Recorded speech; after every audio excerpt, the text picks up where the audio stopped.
One of the features of this examination is that you might have to write about the performer's physical interpretation of character. So I'm just going to ask a passerby. Oh, sorry, you're a gentleman. Right, okay, so we're looking at the physical interpretation of character, and that includes things such as build, age, height, and facial features. So now we have a fairly square and masculine pose. Let's change that for a slightly drooped and careworn pose, okay? Can you droop the shoulders a bit? Yep, you look like you've had a collapse there. That's fantastic.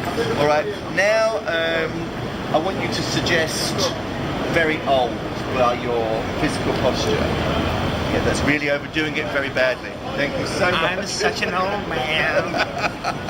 Yeah, great. Thanks very much.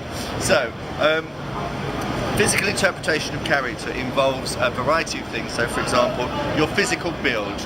If you have to play a vulnerable character, then vulnerable and young, then maybe anything that helps to make you look slimmer and frailer rather than accentuating muscles and strength.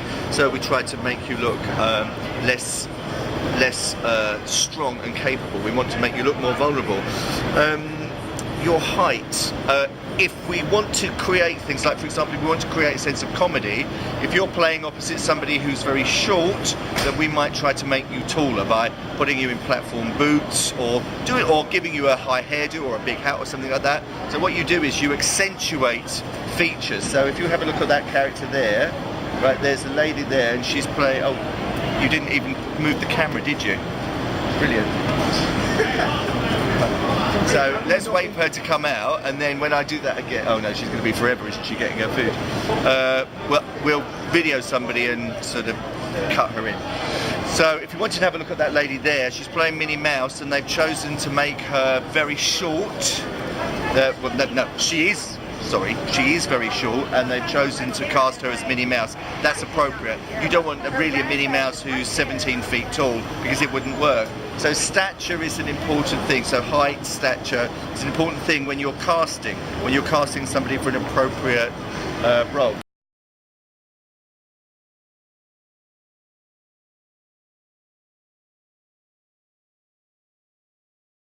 Facial features.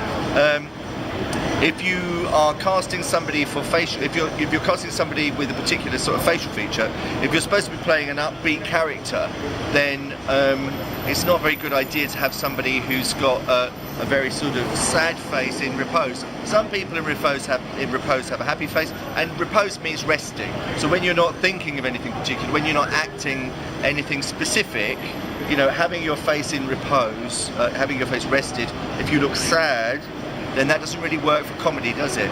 Necessarily. It could do, depends on the type of thing you're doing. But sometimes, you know, if you're playing a light-hearted, sort of bubbly character, you need a face that actually is like that in repose most of the time. You know, it's either neutral or it can give the impression of being lightly amused or amusing. Movement, posture, gesture and facial expression are all part and parcel of what helps to create that character. It's all physical things, they are all physical things that help to create a sense of character. So your build, so your physical build, your age, or the age you're trying to portray. So if you've got to play an older character, if you're a school child playing an older character, then we have to do things like give you a moustache, or put grey in your hair, or get a wig for you, or dress you in a certain costume. Height, as I say, is important. Sometimes you can create comedy with height differences, but also if somebody's supposed to be a very powerful figure, you don't really want to cast somebody who's terribly short. It doesn't necessarily work, it doesn't work as well. It's harder to create that illusion.